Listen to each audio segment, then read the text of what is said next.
guys, we are on week 3 of our epic series, and I have my friends Harlow and Kylie, Cameron, Kinley, and Parker.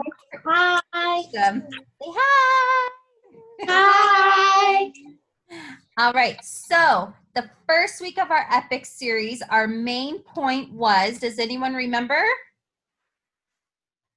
It was I can do things through God who strengthens me. that was a verse, but I can spend time with God Anywhere. anywhere. And the Israelites built a tabernacle. And then last week, our main point was I can. You guys remember? It starts with a T. I can. No. I'm not that good at memory. That's all right. I can trust God. So Caleb and Jacob, they trusted God, and the Israelites were scared when they saw the promised land. And we talked about putting on our worry goggles. So when we put on our worry goggles, everyone put on their worry goggles, and we're more like, ah! But then we put those down and we place them with our goggles. We're gonna look through a lens. It's more like, oh, makes more sense, and things aren't as scary. We can trust God. All right, so today's main point is I can take risks. So does anyone have any examples of some risks that they can take or they have taken? Kylie? Doing a backflip into the water. Wow, that is a big risk. All right, Harlow? Jumping off the tallest diving board in the world into a pool. That would be really risky. Kinley? Doing a handstand when you're not that athletic. I'm not in gymnastics. Yeah, that would be risky. A back handspring and a front handspring. Uh-huh. All right, and Cameron? Doing tricks in a small pool. Yeah, those are risky things, and they're risky because you could get hurt, and then sometimes risky things can involve like talking to people maybe we're not comfortable talking to, or just doing things out of our comfort zone, right? Anyone ever had a presentation at school and they were nervous for? Yes, I did. Me. I did, but I got a 4 out of 4. Perfect. Risk to take. All right, what's another risk? When you're shy and you go onto a stage to do a performance. Yep, that can With be your risky if class. you're shy.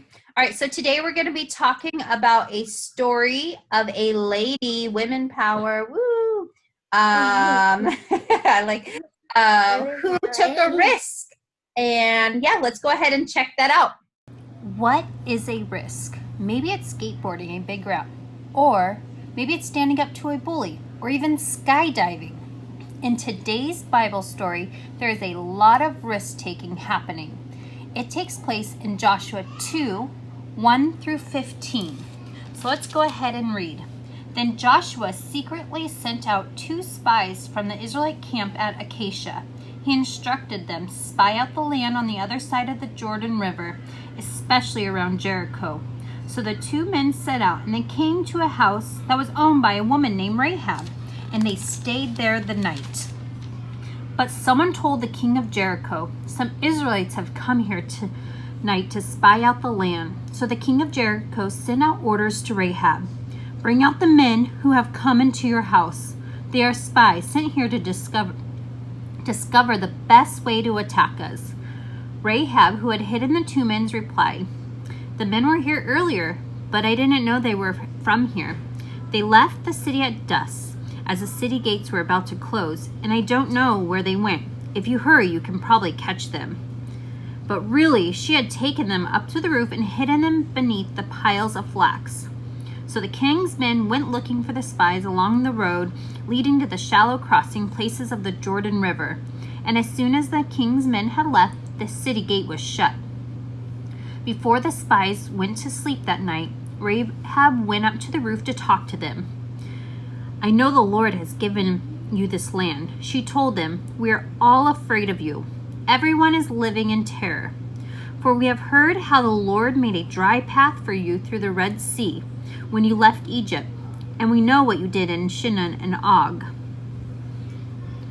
No wonder our hearts have melted in fear. No one has the courage to fight after hearing such things. For the Lord your God is the supreme God of the heavens above the earth below. Now swear to me by the Lord that you will be kind to me and my family, since I have helped you.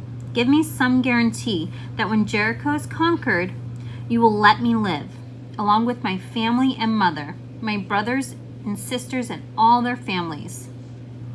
We offer our own lives as a guarantee for your safety, the men agreed. If you don't betray us, we will keep our promise when the Lord gives us the land. Then, since Rahab's house was built in the city wall, she let them down by a rope through the window. They escaped to the hill country. The two spies from Israel took a huge risk for God by sneaking into Jericho. Something terrible could have happened to them if they were caught by the king. But they did it anyways. Rahab also took a big risk for God by hiding the spies from the king of Jericho. She could have turned them in. That would have been a safer choice. She might have even gotten a reward for doing it, but somehow she knew that God was about to give Jericho over to the Israelites, and she wanted to do what was right in God's eyes. Taking risks is tricky, but you'll find there are times when you need to take a risk in order to do something that would please God. All right, what a great story about taking risks, right? So Rahab, she took a risked her life to do something that was uncomfortable, but God blessed her for that. Sometimes talking to Jesus, telling other people about Jesus can be risky, right? Does that ever make anyone nervous? Sometimes, Yeah. right? Yeah, but we need to risk and do that. Does it remind you of anybody that we know? That sounds like the missionaries. They risk to tell people about Jesus. Yeah, they do. I think we met a couple during Christmas time. Our friend Cinco. Anyone remember Cinco? I think he's a missionary to Peru. He came into our service. So these are people, and we can also be missionaries, right? I know another one. Yes. Aaron, Ernie, yeah, we have friends. Yeah, so they, but we can be missionaries too and tell people. So even though it's risky, we can do it, right, team? Yes. Yes. All right, Kylie has a verse to read for us. Go ahead, Kylie. I can do all things through him who gives me strength. Yeah, Philippians 4:13. So when we're feeling nervous or something, we can remember that. And our series memory verse, guys, for everyone to memorize is, be sure to fear the Lord and serve him faithfully with all your heart. 1 Samuel 12:24. So continue memorizing the scripture. So we need to memorize it. Harlow, you going to memorize it? Yeah. Kylie? Yeah. Bailey, you going to memorize it? Yes. Yay. All right. So let's remember to take risks this week. We have Jesus on our side. We have our God goggles on, so we know we can trust him. And yeah, we'll see you guys next week. Say bye. Bye.